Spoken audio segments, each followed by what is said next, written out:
Okay, for dividing. Dividing is super similar. You all right, kiddo? All right. For dividing, it's super similar. What we're going to do is we are going to keep the first fraction the same. Keep the first fraction the same. Change the operation to multiplication.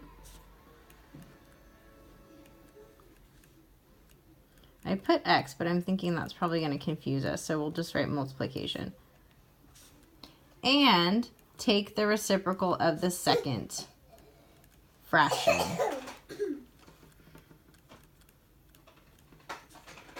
So a lot of you know it as keep, change, flip. Yep, same idea. And then second, follow the 3 steps above.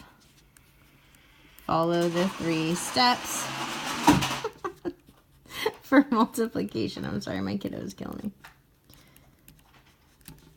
Sweet. All right, let's do it.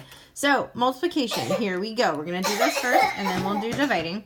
Okay, step 1, we need to factor the numerator and the denominator completely. So 8 and 4, their greatest common factor is 4. So we get 4 times 2x minus 1. In the denominator, their greatest common factor is 3. So we have 3 on the outside times the quantity, x minus 3, not 9. Don't forget to factor it out of everything. On the right-hand side, 5 and 15, their greatest common factor is 5. And then in the denominator, their greatest common factor is 5. So that leaves us with 2x minus 1. Now we are looking for items that are exactly the same. So what I'm going to do is I'm going to rewrite these as one big numerator and one big denominator. And I'm going to say 4 times 5. I'm always going to put the numbers in front.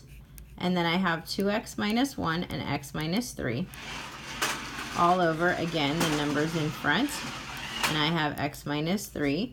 Times 2x minus 1. You don't have to do it this way, but I find it's a lot easier to see what matches and what doesn't.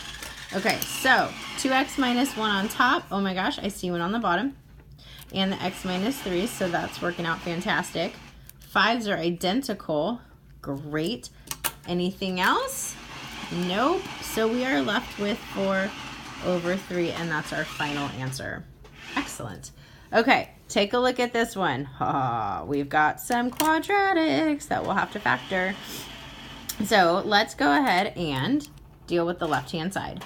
Their greatest common factor is x. So I'm going to be left with x times x plus 3. And in the denominator, their greatest common factor is 1. We can't factor anything out, but I am going to write it with the x in front. That might help me a little bit later. Okay, on the right-hand side, the top I'm going to do in blue. So we want to know what multiplies to negative 10 and adds to 3. It's 5 and negative 2. So we get 2x squared plus 5x minus 2x minus 5. Okay, just plugging in those factors in the middle. Group the first two, group the last two. Their GCF is x. We're left with 2x plus 5. Whoopsies. And then a negative 1. And we're left with 2x plus 5. So we get 2x plus 5 times x minus 1. What? 5? All right. So that goes in the numerator. 5. Okay, so I'm going to write 2x plus 5 times x minus 1. Don't mind him. If you can hear. 5 times 6, kiddo? 5 times 6, guys. All right, and then the bottom one I'm going to do we'll do it in red so we can see the difference. So we need to know what multiplies to 30 and adds to 11. Okay, so 6 and 5. So we get 2x squared plus 6x plus 5x plus 15. Group the first two, group the last two.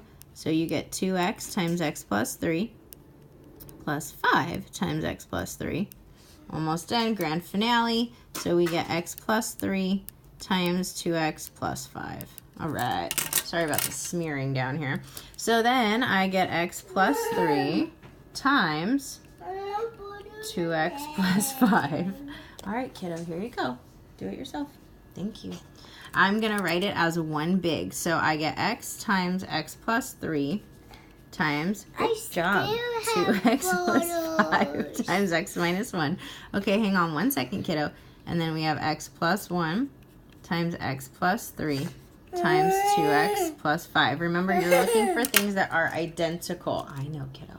The 2x plus 5s are 100% identical. The x plus 3s are. But, are these the same? They both have x's. But this is a positive one, and that's a negative one. So now we multiply across. What's left in the numerator? X, 1, x minus 1. And then in the denominator, we just have x plus 1. We can't cancel anything because nothing is identical.